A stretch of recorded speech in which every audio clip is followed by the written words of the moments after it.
चलें भाई करें शुरू। 100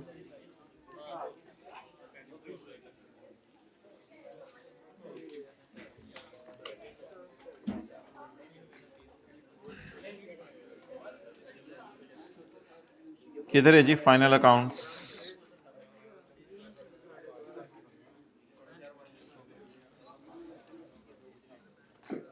अच्छा मोहतरम, ये सवाल हो गया था ना दूसरा वाला होमवर्क में। इसके बाद 30 दिन गिनने थे, इन दोनों के बाद 60 दिन, इसके बाद 30 दिन और इसके बाद 100। एग्जैक्ट दिन कितने लोगों ने सही गिने थे सब में? Okay well done. बाकी ये बरकत के लिए खोल लिया करें ये सफ़े। और इसमें देख लिया था कहाँ कहाँ नॉन कंप्लाइंस हुई है। अच्छा भाई, आपको याद है हमने एक कॉन्सेप्ट पढ़ा था, ये सवाल पुत्र तूने नहीं देखा ये सवाल मुझे लगता है, उमर जिस तरह तू देख रहा है नहीं देखा ना? अरे हाय, हम दीवाने हैं ना, ये सवाल भेज रहे हैं तुम लोगों को। अच्छा अब मुझे ये बताएं, मैंने कहा था अगर पिछले साल की फाइनेंशियल स्टेटमेंट्स में आपको एक्सटेंशन मिल गई है तो किस क्वार्टर में आप एक्सटेंशन ले सकते हैं? फर्स्ट क्वार्टर में। अब अगर आपने फर्स्ट क्वार्टर में एक्सटेंशन लेनी है तो फर्स्ट क्वार्टर की नॉर्मल तारीख क्या है?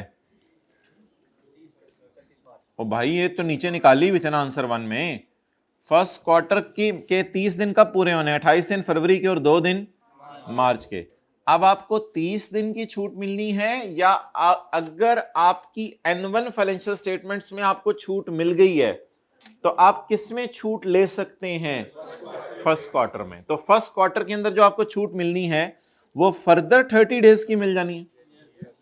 तो 2 मार्च में अगर 30 डेज डालें, मैं भी एग्जैक्ट गिन नहीं रहा, 3 से लेके 30 मार्च तक 27 दिन हो गए, 31 28वां हो गया और 29वां 30वां, ये तो मेरे ख्याल से 2 अप्रैल ही बन जाएगा। पहला दिन एग्जैक्ट गिन लीजिएगा। तो हमने 10 अप्रैल को जाके जमा करवाई तो हमने छूट को भी मिसयूज किया, तो यहां वायलेशन हो रही थी कानून की। अगली वायलेशन तो आसान थी, वो आपने पकड़ ली होंगी, ये पहली वायलेशन मुश्किल थी। मुझे कुछ लोग लग रहा है कि ऐसे देख, कौन सा सवाल किसने दिया था, कब आया था, होमवर्क में था, कौन सा होमवर्क? कितने लोग आज जाके कर लेंगे ये? ना पार्ट बी था ना होमवर्क था, फिर भी ये नहीं हो सका यार, हद होती है। 5 मिनट, 5 मिनट का पार्ट बी, वो पार्ट बी तो नहीं था, वो तो वैसे ही किसी बच्चे ने कहा था कि वो रिकॉर्डिंग शेयर कर दें, वो तो उन्होंने उनका था जिन्होंने टेस्ट दिया हुआ था, वो तो 2-3 लोग होते हैं क्लास में, वो तो आप लोगों के लिए था ही नहीं, वो तो उन लोगों के लिए था जिन्होंने टेस्ट दिया हुआ था।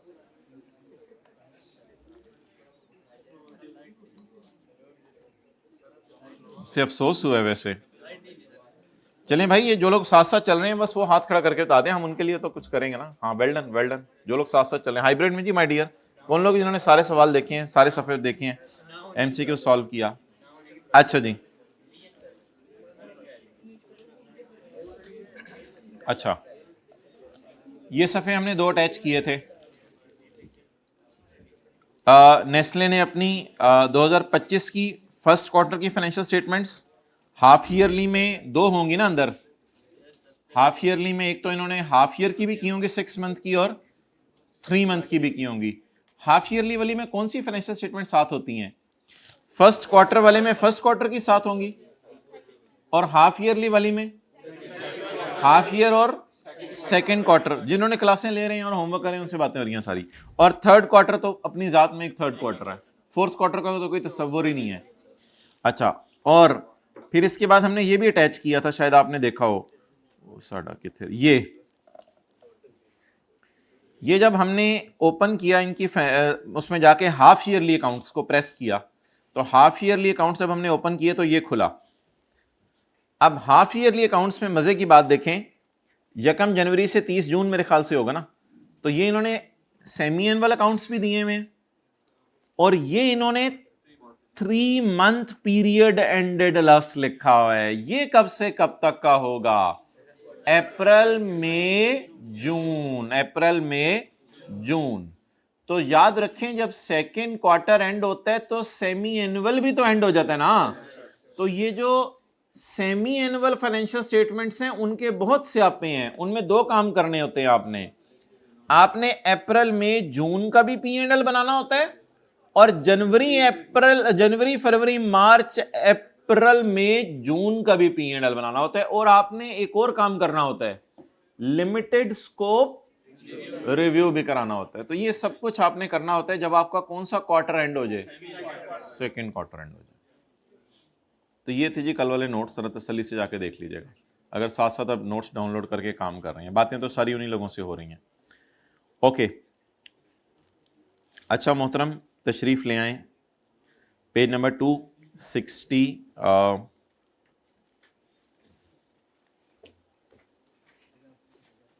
खामोश, पेज नंबर 269 पे, 270 पे, 71, 272, 272।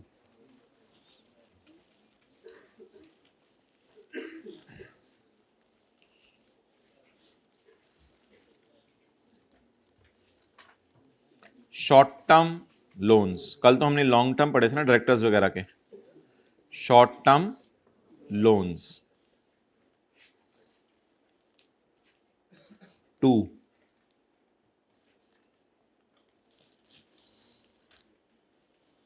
एम्प्लॉइज, एक मिनट,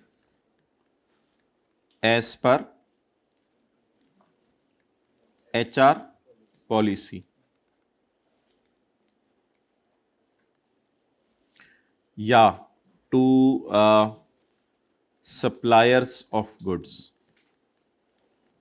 सप्लायर्स ऑफ गुड्स, या अदर्स। मिसाल के तौर पे employees not as per HR policy, या एसोसिएट्स वगैरह को,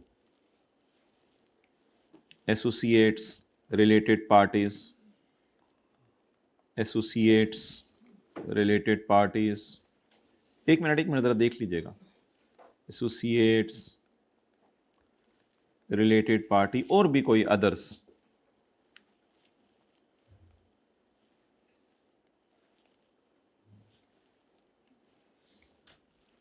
नो डिस्क्लोजर, इनका डिस्क्लोजर नहीं चाहिए। इनका if loan greater than 1 million, if loan greater than 1 million, तो फिर आपने क्या डिस्क्लोज करना है, जरा देख के बताएं। कोलेट्रल, और क्या है, in respect of loan other than those HR policy supply then the name of borrowed terms. तो फिर आपने डिस्क्लोज करना है नेम, टर्म्स और कोलेट्रल। अच्छा जी, अगर आपने लोन दिया एम्प्लॉइज को HR पॉलिसी के मुताबिक, या आपने लोन दिया है अपने सप्लायर्स को, जैसे होंडा जनरल टायर को दे दे, तो ये छोटे मोटे लोन है, ये लोग देते रहते हैं, और ये शॉर्ट टर्म नेचर के हैं, ये छोटे मोटे लोन है, लोग देते रहते हैं, तो कोई डिस्क्लोजर की जरूरत नहीं है। लेकिन अगर आपने एम्प्लॉइज को लोन दिया है against HR policy, human resource policy के अगेंस्ट लोन दिया है, उसे कहा नहीं हुआ था लेकिन फिर भी लोन दे दिया, यानी उनके एग्रीमेंट में नहीं था, फिर भी लोन दे दिया, या आपने किसी एसोसिएट को, रिलेटेड पार्टी को, और किसी को लोन दिया है, या एम्प्लॉइज को दिया है नॉट एज पर HR, इसको आप जरूर डिस्क्लोज करें, लेकिन तब जब लोन 10 लाख से ज्यादा हो। डिस्क्लोजर आसान सा है, किसको दिया है, कैसे वापस करेगा वो, और सिक्योरिटी क्या है। खत्म हो गया ये कॉन्सेप्ट, नोट कर लें।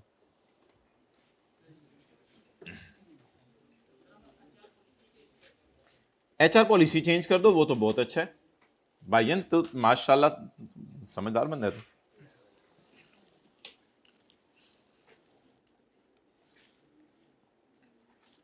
तस्वीर खींचे भाई,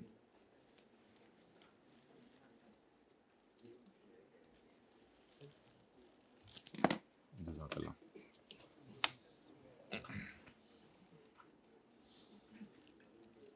हाइब्रिड में बॉयज में दूसरी रो के अंदर भाईजन को बॉल पॉइंट दे दें ताकि भाईजन भी नोट कर लें।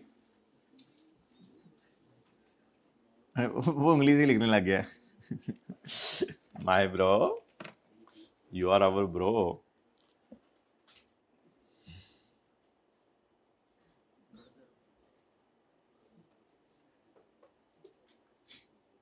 कल हमने टैक्स का क्विज़ लिया तो एक बच्चे के 23 में से 21 आए ऑनलाइन स्टूडेंट, फिर उसके बाद 16-17 से नंबर शुरू हुए, तो रब्ता करने पे पता चला कि उनके 4 सब्जेक्ट्स हैं।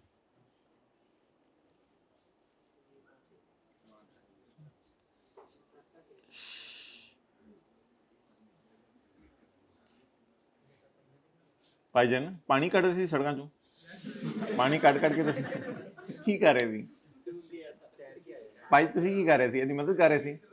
अरे हम इसने इन्होंने लेट करवाया। चलें कोई नहीं, ये 5-6 मिनट का डिस्क्लोजर है, ये अटेंड कर लीजिएगा।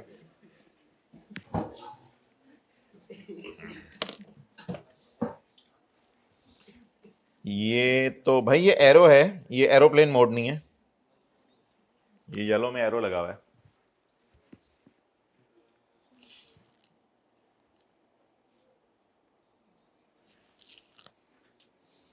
लेट आने वाले तस्वीर खींचेंगे, उनको पता ही नहीं होगा है क्या, शॉर्ट टर्म लोन उधर छुपा हुआ है।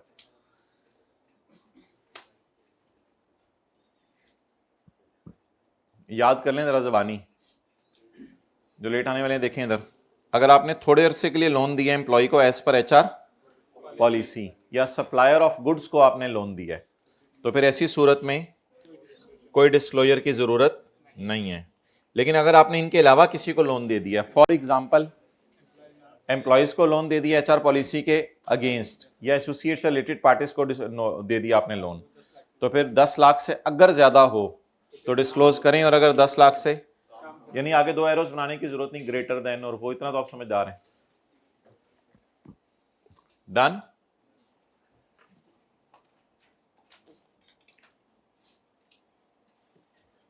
तो आज तो हमें शर्म सी आ रही है ये कहते हुए कि आपको एमसीक्यूज में डाल के दे देंगे, क्योंकि कल के होमवर्क के साथ जो आप लोगों ने सलूक किया है, तो बत्ती गई रही है, तेरी बत्ती गई रहती है।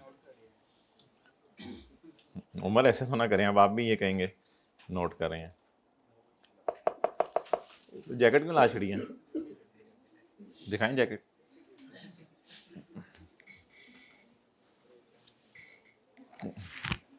बड़ी अजीब सी फीलिंग आती है कुछ लोगों ने जब सिर्फ ऐसे कंधे के ऊपर जैकेट डाली होती है, और बाजू उनके जो है वो, चलो ओके, जैकेट लाइफ टाइम लिया करें, कोई 8-10 साल निकले। Page 272, page 272। तो in respect of loans and advances, तेरा बाप ये कैफ में पहन के जाता था जैकेट।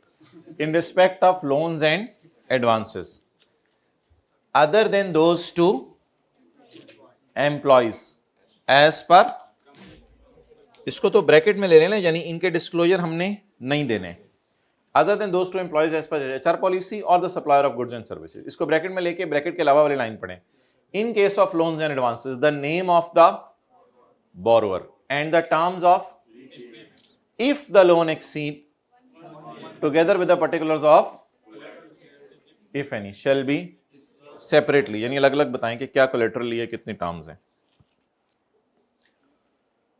करंट एसेट्स में ना डेटर्स आते हैं, तो डेटर्स आपको पता है ग्रॉस पे शो होते हैं और उनकी प्रोविजन अलग से माइनस होती है। तो कहता है कि प्रोविजन को आपने अलग से माइनस करना है, लेकिन फेस पे जाके नहीं ना, फेस पे जाके नहीं, अलग से नोट में जाके। बैलेंस शीट के फेस पे तो डेटर ही नजर आ रहे होते हैं ना। Provision, if any, made for the bad or doubtful debts, advances, loans, or for decrease in value or loss in respect of any asset shall be shown as a reduction from the gross amount. तो debtor वगैरह को आपने net करके हमेशा show करना है provision से। Face पे नेट करके ले आएंगे, लेकिन प्रोविजन की अलग लाइन डालनी है। ओके, शेयर कैपिटल, चलें जी, मुबारक हो जी। बस ये 6-7 लाइनें हमारी रह गई हैं आज डिस्क्लोजर्स की, फिर हम IFRS 15 के जो 1-2 पास पेपर रहते हैं उनकी तरफ मूव करते हैं। नॉन करंट लायबिलिटीज और करंट लायबिलिटीज, फिक्स्ड एसेट के डिस्क्लोजर थे सबसे पहले, उसके बाद हमने लॉन्ग टर्म लोन और एडवांसेस के पढ़े थे, डायरेक्टर्स वाली और बात की थी, जिसमें अभी ये रिवीजन्स होंगी इनकी, बहुत ज़्यादा एक्सटेंसिव इंशाल्लाह रिवीजन्स होंगी, आप थक जाएंगे इनको कर करके, इतना ज़्यादा आपको रिवाइज किया जाएगा। इसके कोई प्रॉपर सवाल भी शायद हम और बनाएं और वो बना के आपको करवाएं, जो IK अपने अभी तक टेस्ट नहीं किए हुए। अभी तो बड़ा हमारी प्रोग्राम पढ़े, अभी तो प्रोग्राम शुरू हुए हैं। नॉन करंट लाइबिलिटीज, फॉर्मेलिटी के तौर पे हम कहेंगे कि आज फाइनल अकाउंट का चैप्टर खत्म हो गया, लेकिन अभी तो शुरू हुआ है। Non current liabilities, amount payable to जानने वाले shall be disclosed separately. Separately from what? मिसाल के तौर पे आपने, ये मैं आपको डिस्क्लोजर अभी दिखा देता हूं, एक सफे पे बनाया हुआ है। अगर आपने बैंक लोन भी लिया हुआ है और जानने वालों से भी पैसे लिए हुए हैं, जानने वालों से तो लोन लेते रहते हैं पेरेंट सब्सिडरी, तो उसको अलग अलग शो कर दें। फिफ्थ शेड्यूल कहता है कि amount payable to associated companies shall be disclosed separately. वो रिलेटेड पार्टीज के डिस्क्लोजर नहीं चाहता, वो सिर्फ किसके चाहता है। अब इतना बारीक फर्क तो हमें नहीं पता, ये तो कंपनी लॉ खोल के पता चल सकता है कि एसोसिएटेड कंपनी में कौन कौन आता है और रिलेटेड पार्टी में कौन कौन आता है, फिर दोनों की लिस्ट बना के कंपेयर करें।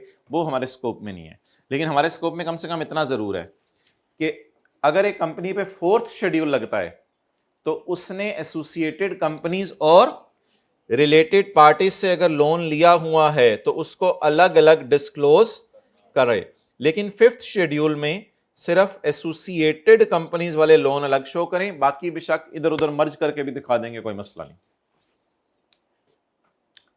करंट लायबिलिटीज, करंट लायबिलिटीज में अगर आपने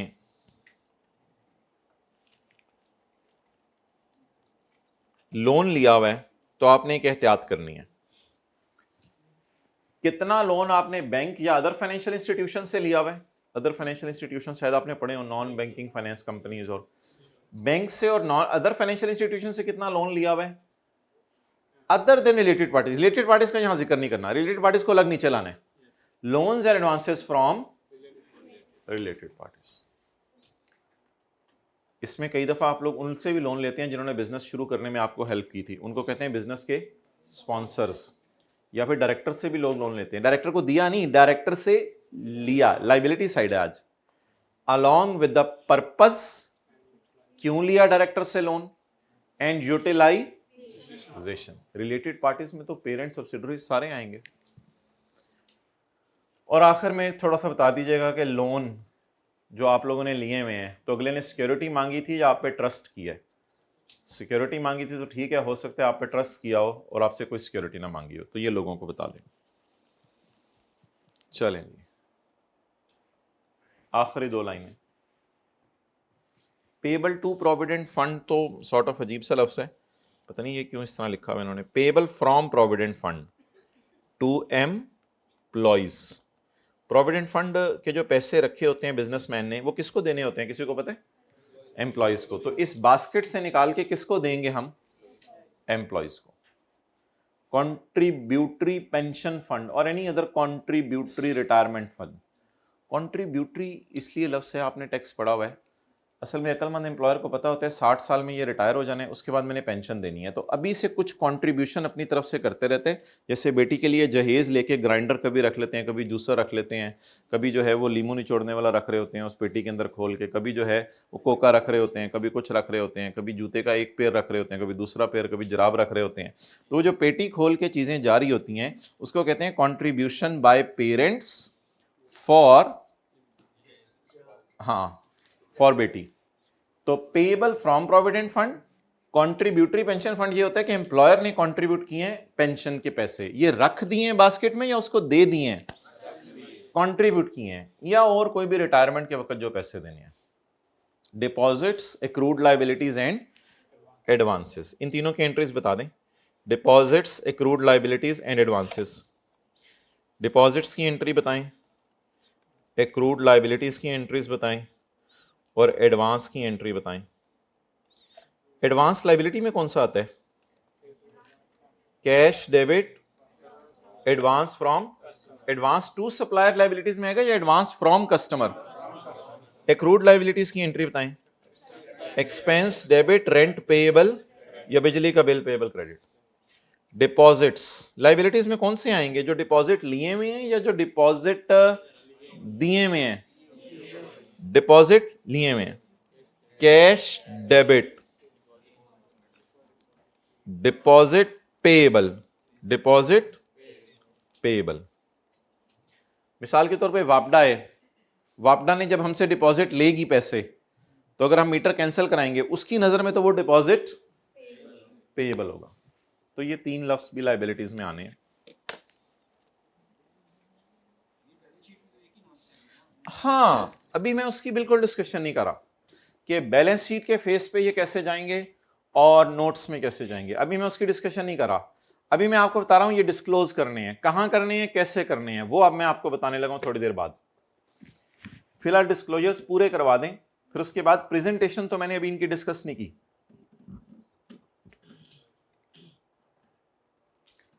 जो डिपॉजिट देता है वो क्या एंट्री करेगा, डिपॉजिट डेबिट कैश, और जो डिपॉजिट लेता है वो क्या एंट्री करेगा, cash debit deposit payable credit. Accrued liabilities क्या होती हैं, बहुत सी एक्रूड लायबिलिटीज IAS 12 में पड़ी थी, बिजली के bill payable, rent payable. Advance liability में कौन से आएंगे, जो लिए हुए हैं या जो दिए हुए हैं advance, cash debit advance from customer credit.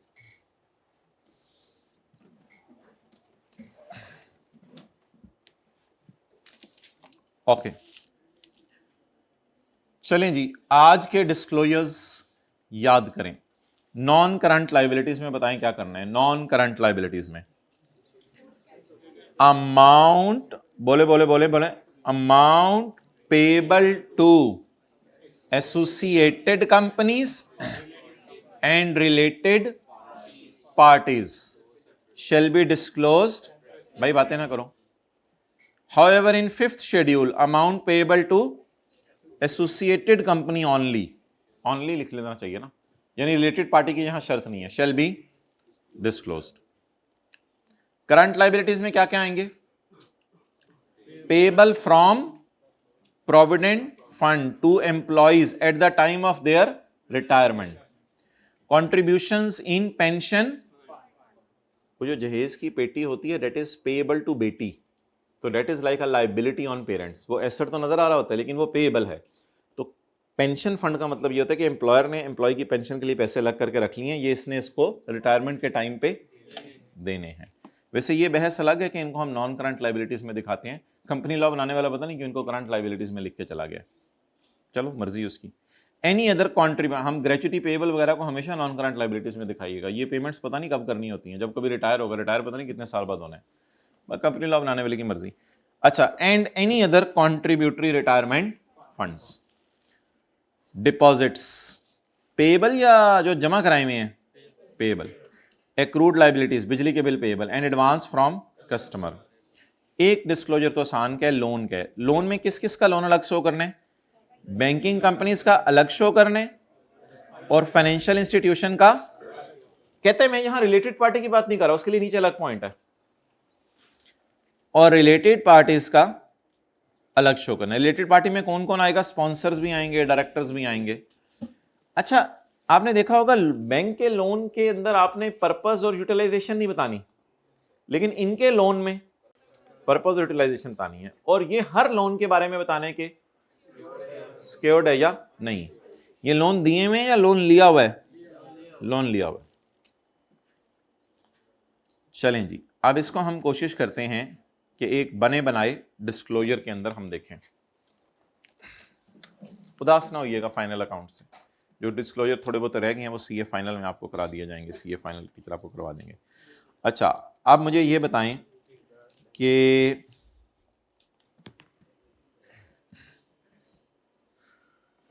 कल जो हमने किया था सवाल,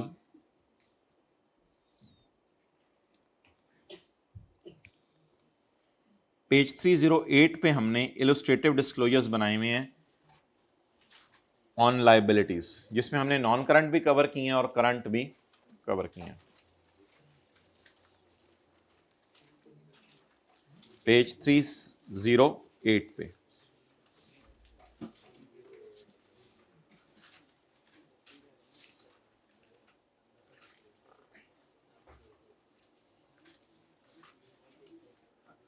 व्हाट आई सजेस्ट कि अगर कभी पेपर में सवाल आया तो बैलेंस शीट के फेस पे आप शो कीजिएगा long term loan. Balance sheet के फेस पे क्या शो कीजिएगा, long term loan. Current liabilities में मैं आपको 12 बता चुका हूं, करंट लायबिलिटीज में टैक्स पेएबल आते हैं, डिविडेंड पेएबल आते हैं, और इंटरेस्ट पेबल आता है। ये आइटम्स तो मैं आपको unpaid dividend, unclaimed dividend, interest payable और टैक्स पेबल, ये मैं आपको अक्सर बता चुका हूं। Current portion of long term loan और शॉर्ट टर्म लोन अगर आप शो कर दें फेस पे तो वो भी अच्छी बात है, ये भी आपको कई दफा बताया जा चुका है। इसके अलावा करंट लायबिलिटीज में एक जगह पे जाके सारे ट्रेड एंड अदर पेएबल्स मर्ज हो जाते हैं। अब ट्रेड एंड अदर पेएबल्स में सारी चीजें मर्ज होके आ जाएंगी।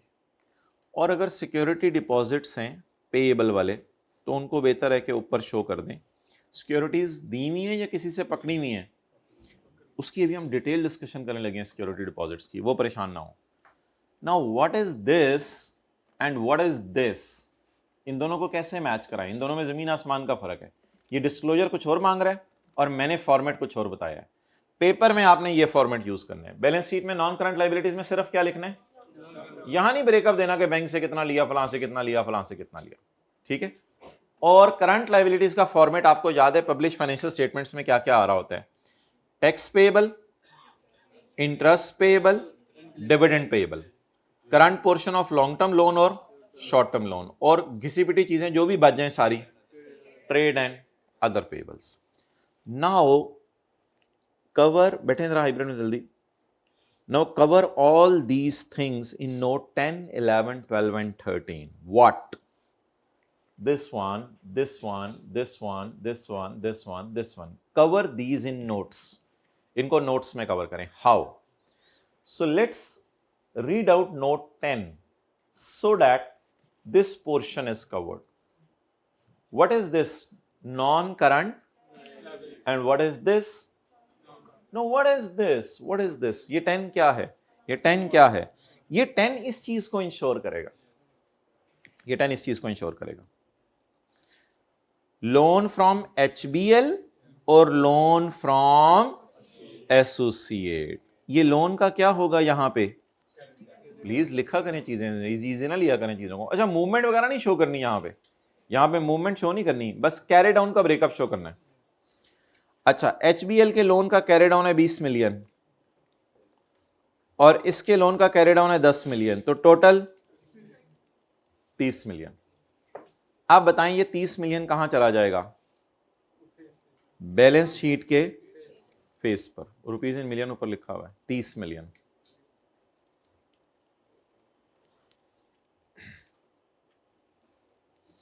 ये लोन के कैरी डाउन है। ये लोन दिया हुआ है या लोन लिया हुआ है? लिया हुआ है, लायबिलिटीज। अच्छा, पढ़े फिक्रा।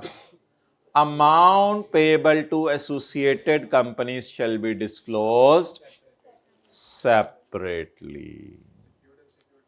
सिक्योर्ड अनसिक्योर्ड इधर लिखा नहीं हुआ बताना है, लेकिन बाय डिफॉल्ट लोग बता देते हैं, वो नीचे लिखा हुआ है, ऊपर एक्स्ट्रा चीज बता देते हैं, कोई मसला नहीं। डन।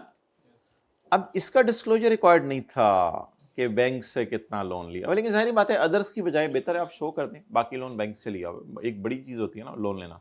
लेकिन कंपनी लॉ कह रहा है कम से कम मुझे आप बता देना कि जानने वालों से कितना लोन हो सकता है। इन्होंने सिर्फ एसोसिएटेड कंपनी से लिया और रिलेटेड पार्टी से ना लिया, इसलिए इन्होंने अलग से डिस्क्लोज कर दिया। तो हमारा डिस्क्लोजर कवर हो गया यहां पे 6 वाला, इस तरह हम लिख लेंगे, disclosure 6 is covered. Disclosure 6 on page 273.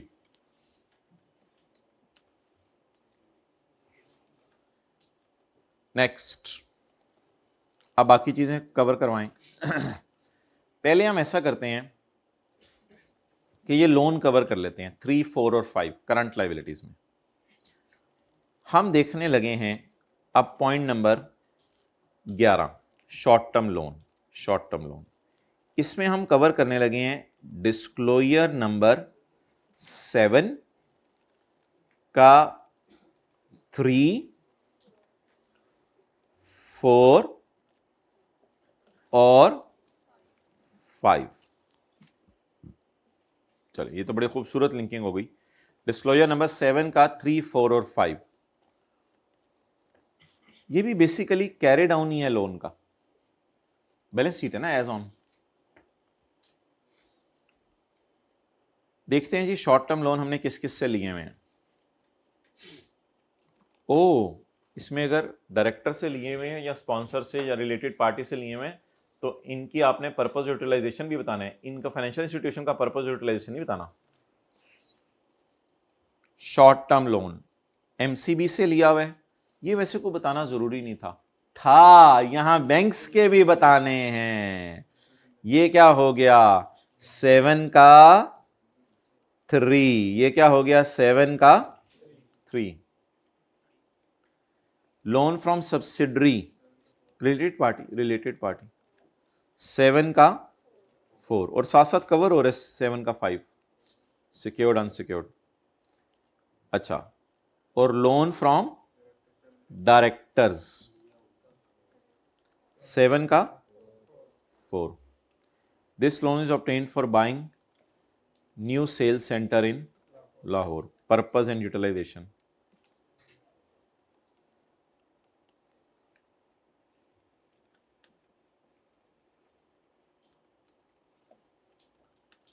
अच्छा, वैसे हमने बताया नहीं हुआ असूली तौर पे सब्सिडरी का भी पर्पस बताना है, क्योंकि वो तो इंक्लूडिंग डायरेक्टर लिखा हुआ है ना, तो सब्सिडरी का भी पर्पस बताना है।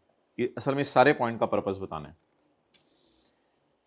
अच्छा, ये फेस पे आप कहां जाएंगे, फेस पे कहां जाएंगे, करंट लायबिलिटीज में फेस पे कहां जाएंगे, किस नाम से, तो डिस्क्लोजर 734 बैलेंस शीट के फेस पे आता है या नोट्स में जाके डिटेल से बताया जाता है। और आखिरी ट्रेड एंड, इसमें हम कोशिश करते हैं जो बची कुछ चीजें रह गई हैं ना 1 और 2 वाली, उनको इधर ही कहीं फिट करा दें। अच्छा, असल में कंपनी लॉ ने ये नहीं कहा हुआ टैक्स पेबल शो करें, ये शो करें, उसको पता है वो लोग शो करते हैं टैक्स पेबल इंटरेस्ट पेबल अलग से, इन चीजों को वो कह रहा जरा ध्यान से शो कर देना। ट्रेड क्रेडिटर्स, अच्छा ये वैसे कोई जरूरी नहीं है ट्रेड क्रेडिटर्स को रिलेटेड पार्टीज और उसमें शो करना, एक नॉर्म है लोग कर रहे हैं, लेकिन ट्रेड क्रेडिटर्स में देखें उसने नहीं मांगे रिलेटेड पार्टीज के, डेटर्स में मांगे हैं, क्योंकि डेटर्स के भागने का रिस्क होता है। क्रेडिटर पे तो होता है ना कि क्रेडिटर को हमने वैसे वापस करने हैं, उसमें कोई मसला नहीं, हमने जो जानने वालों को वैसे वापस करने हैं, उसके डिस्क्लोजर नहीं है, लेकिन अगर हमने लेने हैं लोगों से पैसे वो डिस्क्लोजर्स है। तो ये सैटरडे को इंशाल्लाह एक जब क्विक रिवीजन होगी सबकी, तो फिर आपको पता चलेगा कहां चीजें स्टैंड कर रही हैं। तो अगर आपने कल याद किए थे करंट एसेट साइड पे जानने वालों के डेटर बताने हैं, लेकिन करंट लायबिलिटी साइड में जानने वालों के क्रेडिटर नहीं बताने, लेकिन लोन्स वगैरह तो बताने हैं ना जानने वालों के, लेकिन क्रेडिटर्स वगैरह नहीं बताने। बस ये एक नॉर्म चल रही है क्रेडिटर, इसलिए यहां में कोई रेफर नहीं कर रहा कुछ। पेएबल फ्रॉम प्रोविडेंट फंड, वो करंट लायबिलिटीज में यही डाल दें। डिपॉजिट्स भी यहीं डाल दें अलग से, डिपॉजिट्स भी एडवांसेस फ्रॉम कस्टमर भी हो सकते हैं, डिपॉजिट का मतलब एक्रूड लायबिलिटीज। तो ये सारे हमने ट्रेड एंड अदर पेबल्स में मर्ज कर दिए हैं। ये हमारे हैं पेबल फ्रॉम प्रोविडेंट फंड 7 का 1 और ये है 7 का 2।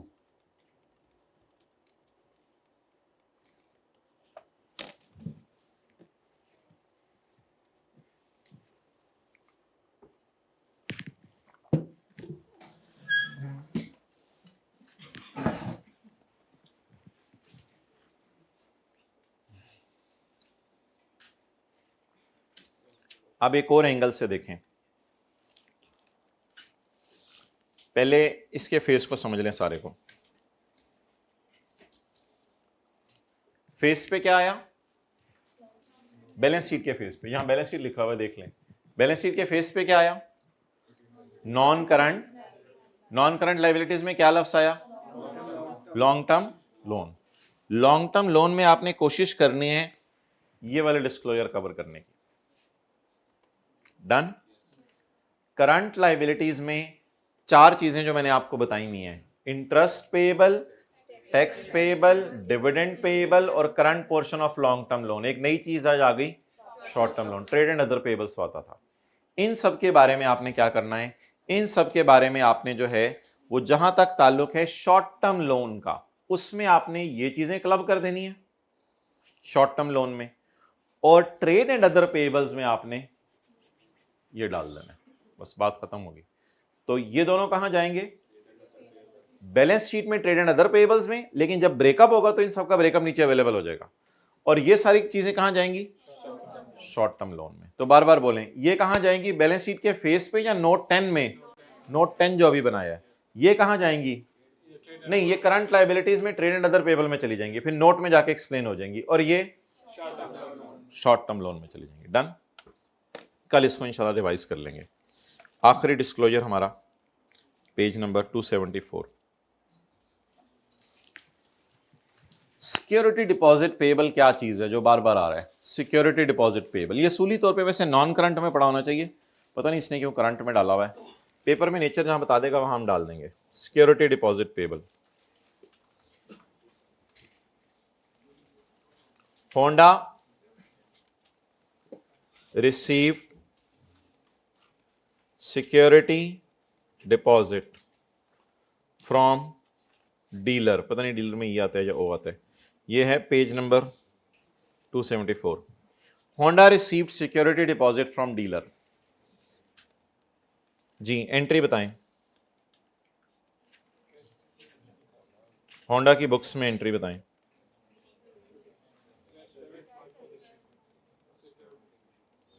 नेचर बताएं, वजह बताएं, सब कुछ बताएं। ये 50 मिलियन हमने क्यों पकड़ाए? ये 50 मिलियन हमने क्यों पकड़ाए? नहीं, हमने लोन नहीं दिया हुआ। और जी को वजह बताएं। एक्सेलेंट। वसीम, एक मिनट, वसीम अकरम गया होंडा के पास, Honda received security deposit from dealer, Wasim Akram. असल में कार मैन्युफैक्चरिंग कंपनीज जो हैं, एक मिनट पूरी बात सुन लें बाद में नोट, कार मैन्युफैक्चरिंग कंपनीज की रिटेल शॉप्स नहीं होती, कार मैन्युफैक्चरिंग कंपनीज की अपने शोरूम भी बहुत कम होते हैं, हो सकते हों अपने शोरूम्स बहुत कम होते हैं, तो ये लोग हर शहर में बिल्डिंग खरीद नहीं सकते, तो इसका हल ये करते हैं कि कार मैन्युफैक्चरिंग कंपनीज डीलर्स को हायर करते हैं, डीलर्स, और डीलर को कहते हैं किसी भी इलाके के अमीर इंसान को जाके मिसाल के तौर पे कहा कि भाई अगर आपको डीलरशिप चाहिए तो हम आपको ऑफर करते हैं। अब डर ये होता है, ये जो गाड़ियां खड़ी हुई हैं ये असल में जो है वो होंडा की गाड़ियां हैं जो डीलर की दुकान पे खड़ी हुई हैं, और रिस्क ये है कि होंडा की, क्योंकि कार डीलर गाड़ियां खरीद नहीं सकता, 20 गाड़ियों के खरीदने के पैसे बेचारा कहां से देगा, वो गाड़ियां खरीदता नहीं है। तो होता यह है कि जब गाड़ी आप खरीदने जाते हैं डीलर की दुकान के ऊपर, तो अक्सान वो बताता है कि डीलर आपको कहता है कि होंडा के नाम का चेक बना दो, तो आप होंडा के नाम का चेक बनाते हैं, डायरेक्ट होंडा के अकाउंट में पैसे चले जाते हैं, होंडा वहां से डीलर को कमीशन दे देता है। तो असल में डीलर के बारे में हमें डर होता है कि डीलर हमारी गाड़ियां उधर शोरूम में अपनी खड़ी करेगा और बाद में अपने कजनों कुजनों को देके भगा के गायब हो जाएगा और बाद में हम डीलर को ढूंढ रहे होंगे। तो डीलर से हम सिक्योरिटी पकड़ते हैं ताकि डीलर अगर, और वो सिक्योरिटी की लिमिट के अंदर अंदर उसको गाड़ियां भेजते हैं ताकि कोई मसला ना हो। एक ही दफ़ा उसको जो है वो डज लगा देते हैं बहुत बड़ी, और उसे कहते हैं अगर डीलरशिप चाहिए तो आप मुझे 50 मिलियन दो, वो 50 मिलियन दे के चला गया। अब होंडा वाले रिलैक्स हैं, वो उस लिमिट के अंदर अंदर गाड़ियां भेजेंगे, या अगर अच्छे रिलेशन हो गए होते हैं हम ज़्यादा भी गाड़ियां भेज दिया करें, लेकिन हम इससे इंश्योर करेंगे कि कम से कम गाड़ियां भेजें उसको, ताकि अगर कोई नुकसान भी हो तो उसका पैसा हमारे पास पड़ा हुआ है, हम रिलैक्स रहें। अब ये बहुत बड़ी अमानत है, ये तो किसी का पैसा आपके पास पड़ा हुआ है। अब कंपनी लॉ बहुत ज़्यादा मोहतात हो गया, कहता है भाईजान डिस्क्लोजर चाहिए मुझे, ये पैसा कहाँ रखा हुआ है होंडा वालों तुमने, ये तो अमानत का पैसा है, अगर तुमने अपने बिजनेस में यूज करना है तो वो भी बता दो, वरना मेरा मशवरा तो यह है कि इसको सेपरेट बैंक अकाउंट में रख दो ताकि ये अमानत अमानत ही रहे और आप उसको एज इट इज वापस कर दो। बाइफरकेट करो अमाउंट रिसीव्ड को, कितनी अमाउंट रिसीव हुई है? 50 मिलियन। रिसीव किस मद में हुई है? As security deposit for cars to be delivered, ये फिक्रा ब्रैकेट में ले लें, ऐसे छोड़ें, एक मिनट, सब नोट करेंगे। Bifurcation of amount receive, amount receive कितनी है, क्यों रिसीव हुई है? एज सिक्योरिटी, उसको किस क्या करो, बाइफर इनटू बता दें किस किस में, into amount used for company, इस अमानत में से कितना तुम लोगों ने खयानत, कितना अपने बिजनेस में इस्तेमाल कर लिया, एंड अदर्स, अदर्स से क्या मुराद होगा? बिजनेस में इस्तेमाल नहीं किया, फिर बिजनेस में इस्तेमाल नहीं किया, अमानत ही पड़ा रहा, एंड अदर्स। कितना बिजनेस में इस्तेमाल कर लिया और कितना others. Amount used for business, ओह कहते हैं ये मुझे पसंद नहीं आई तुम्हारी बात। Amount used for business from security deposit, जालिम, यानी सिक्योरिटी डिपॉजिट में तूने अपने बिजनेस में पैसा डाल लिया है। Must be in accordance with the requirement of return agreement, तू उससे रिटर्न एग्रीमेंट करके पहले इजाजत ले और कंपनी एक्ट का सेक्शन 217 खोल और सारी टर्म्स फॉलो कर, वरना तू अमानत इस्तेमाल नहीं कर सकता। और जो सेपरेट बैंक अकाउंट आपने खुलवाया है उसमें तो बाकी पैसे रखे होंगे ना, जो सेपरेट बैंक अकाउंट आपने खुलवाया है उसकी डिटेल बता दो कि बाकी पैसा कहां रखा हुआ है। तो अब बता दें जी, इसकी बाइफर्केशन करवाएं मुझे। बाइफर्केशन, बाइफर्केशन के बाद क्या लफ्ज लिखा हुआ था उसने? Into, into, into, bifurcation into amount used for our business and others का मतलब होता है kept in separate bank, kept in separate bank account. मिसाल के तौर पे 30 मिलियन आपने अपने बिजनेस में यूज कर ली और 20 मिलियन आपने, आप दो एहतियातें सुने, इसके बारे में आपने बताना है ये अमाउंट कितनी है और इसके बारे में आपने ये भी बताना है कि ये रिटर्न एग्रीमेंट मेरा हो गया था डीलर से और मैंने सारी की सारी टर्म्स वो लिखी हैं जो सेक्शन 217 में हैं, क्योंकि ये पैसा अमानत का है और मैंने अपने बिजनेस में यूज कर लिया है। और इसके बारे में आपने बता देना है कि किस बैंक अकाउंट में ये पैसे रखे हैं, क्योंकि ये तो अमानत ही है, इसको एज इट इज वापस कर देंगे। चलें जी, हाँ जी।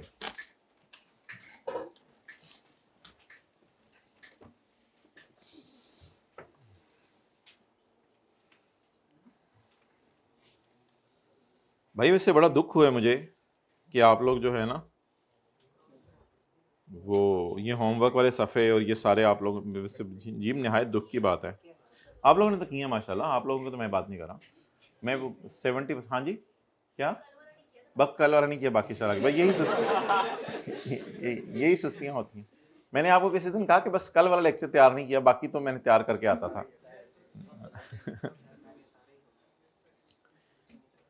भाई अब ये लंबी कहानियाँ होती हैं, नोट्स के नीचे हम लिख नहीं सकते। और कल जो है वो ये जिस वक्त ये जो ज़ैनब लिमिटेड वाले 2 सवाल हम बना रहे थे, पता नहीं पेज नंबर 3 पे थे, तो मैं घर पहुंचा था तो बेगम उस वक्त घर नहीं थी, तो मुझे बाहर गाड़ी में बैठ के ये सवाल बनाने पड़े। वाईफाई भी कनेक्ट हो गया था माशाल्लाह, घर का सिग्नल आ रहे थे बाहर तक, पासवर्ड बता दूंगा आपको। तो वहाँ तक फिर हमने वो दोनों सवाल बनाया, वो दोनों सवाल सही बने नहीं बने, उनकी इतनी टेंशन थी कि घर में एंटर होते हुए हमें ये भी भूल गया कि घर में एंटर होने की दुआ पढ़नी है या नहीं।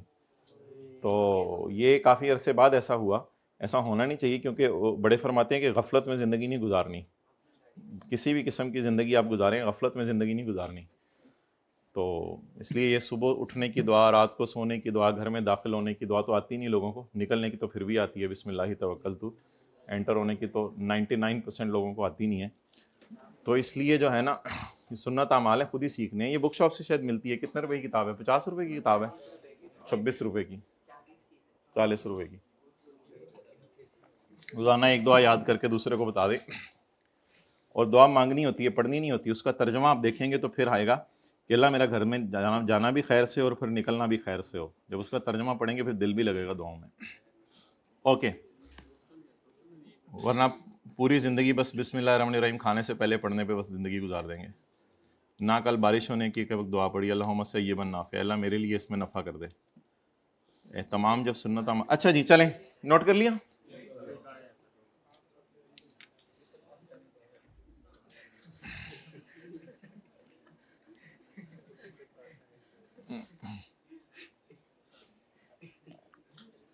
अकरम खान नोट, अकसान note, Umar note, Rishan note, हाइब्रिडिस्तान नोट, हाइब्रिड वाला बच्चों, चलाक खान गलत बात।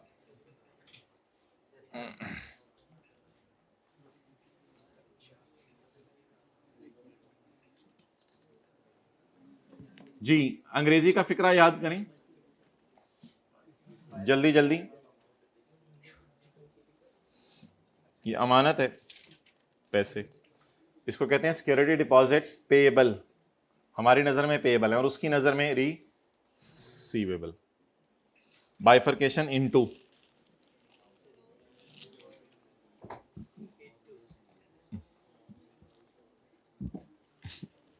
हजारों ख्वाहिशें ऐसी कि हर ख्वाहिश पे दम निकले।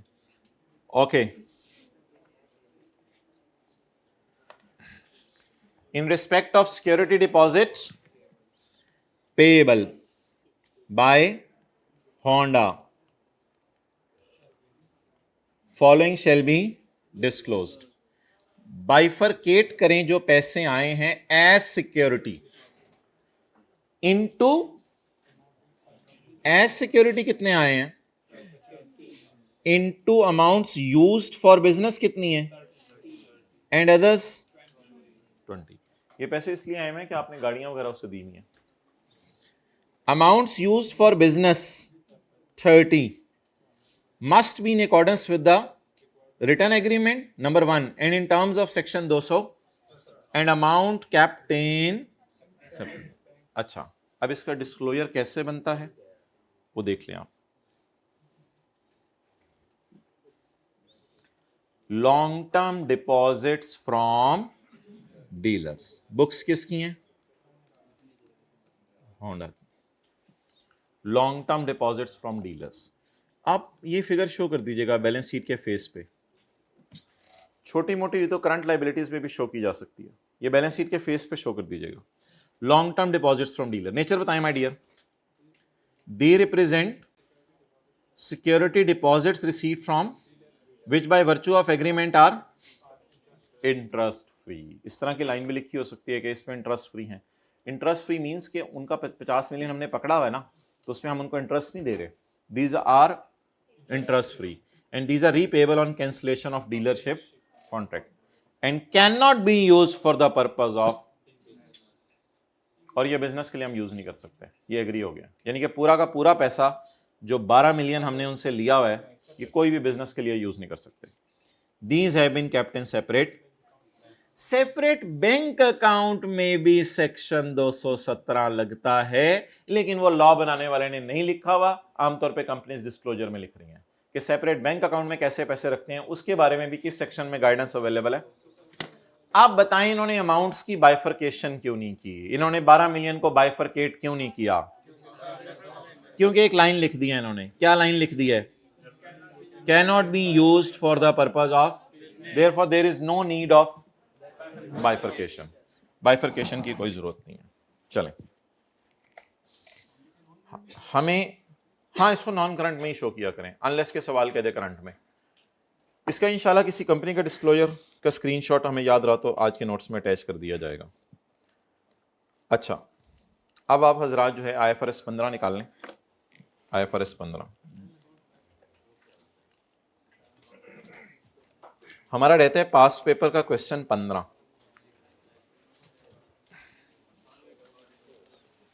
पास पेपर का क्वेश्चन 15 किसका पार्ट भी रहता है ब्रो? बेटे जितने मर्जी तो पार्ट भी कर ले, तेरे टाइम में आना कुछ हो रही है। सही नहीं, पेपर नहीं लीक होता ख्वाब में, आपके ख्वाब में पेपर नहीं होता यार, बातें सुना करो यार तुझी की। इस्तिखारे में ख्वाब नहीं आना होता, बस इंक्लिनेशन आपकी जिस तरफ हो वो मकसूद होता है, और वो बस रिश्ते के वक्त ही याद आता है और दुनिया में किसी चीज़ के लोगों को याद नहीं आता। तो दिखाओ ज़रा ये लड़की सही निकलेगी या नहीं, इस्तिखारा इसके मुल्क, बाकी दुनिया के। अच्छा जी, ये लड़का सही निकलेगा या नहीं, चलो छोड़ो ना बस।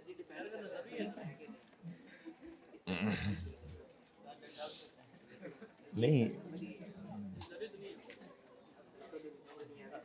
पेज 154, पेज 154, खड़े हो जाओ, खड़े हो जाओ जी भाई। बताएं ये क्या हो रहा है? मालिश नहीं हो रही, जैसे जैसे एंटिटी परफॉर्म कर रही है वैसे वैसे कस्टमर रिसीव कर रहे, साइमल्टेनियसली परफॉर्म है, मरा रहे। चल वापस कर अब, बैठ जा। ऑयल कौन सा लगाया हुआ है? अच्छा, ऐसी सूरत में एंटिटी को, अगर एंटिटी ने 11:55 पे मालिश करना शुरू किया और 12:05 पे क्लोज किया है, तो 5 मिनट का रेवेन्यू 50 रुपए बुक कर लेना चाहिए, ये हमने कहा था। और क्योंकि बाकी जो मालिश है 5 मिनट की वो अगले साल आपने करनी है, तो entity must record revenue over time. Revise करें सारी बातें, एंटिटी कब कब रेवेन्यू रिकॉर्ड करती थी? Over time. Page number 154। The customer, जो बैठ गया है, the customer simultaneously receive and consume the benefits provided by the entity's performance. मैं परफॉर्म कर रहा था, ये रिसीव कर रहा था। As the entity performs, as the entity performs. Done. अच्छा जी, अब अगली मिसाल ये है, खड़े हो जाएं आप। अगली मिसाल ये है कि ये जो भाई हैं, इन भाई ने मुझे कहा कि भाई ये जमीन मेरी है, ये जमीन, इस जमीन के ऊपर मुझे क्या बना दें? घर बना दें। इस जमीन पे क्या बना दें? घर बना दें। तो सबसे पहले मैंने बेसमेंट बनाई, सबसे पहले मैंने क्या बनाई? उसके बाद मैंने इसके ऊपर जो है वो दीवारें डालनी शुरू की, और उसके बाद मैंने इस पे क्या डाल दी? छत। अभी अगले वाले फ्लोर बनाने थे, लेकिन कस्टमर किसी भी वक्त छत गिर गई। कस्टमर किसी भी वक्त कह सक, बैठ जाए, द एंटिटीज परफॉर्मेंस, एंटिटी खड़ी हुई है, कस्टमर बैठ जाते हैं। The entity's performance creates or enhance, the entity performance creates or enhance an asset that the customer control as the asset is created. गले लगाओ इसको, इसको गले लगाओ, ऐसे करो, खड़े हो कस्टमर। जैसे जैसे मैं गले लगाओ, जैसे जैसे मैं क्रिएट कर रहा हूं, वैसे वैसे ये क्या कर रहे गले लगा रहा है, वैसे वैसे ये कंट्रोल कर रहा है, लेकिन यूज नहीं करेगा। यूज तो ये तब शुरू करेगा जब ये चीजें मुकम्मल हो जाएंगी। तो जैसे जैसे मैं चीज बना के दे रहा हूं, वैसे वैसे उसका कब्जा आ रहा है। इसलिए अगर मैंने 1 दिसंबर को बनाना शुरू किया और 31 जनवरी को इसको डिलीवर किया, तो 31 दिसंबर को 1 मंथ का रेवेन्यू मुझे रिकॉर्ड कर लेना चाहिए। चाहे वो पैसे देना दे, इससे कोई फर्क नहीं पड़ता। कैश सेल है, क्रेडिट सेल है, उससे कोई फर्क नहीं पड़ता। अगर मैंने इससे ये घर बनाने के 2 महीने में घर बना के देने, मैंने इससे घर बनाने के अगर 1 करोड़ रुपया एग्री किया, तो 50 लाख का रेवेन्यू मुझे बुक कर लेना चाहिए, because an entity transfer the control over time. मैं इसको ओवर टाइम कंट्रोल ट्रांसफर कर रहा हूं, and therefore I am satisfying a performance obligation and I am recording revenue if one of the following criteria is, बोले, whenever the goods or services are transferred over time, the revenue is also recorded over time. If the entity's performance is creating an asset, as the asset is created or enhanced, जैसे जैसे मैं create कर रहा हूं, वैसे वैसे उसका कब्जा आ रहा है।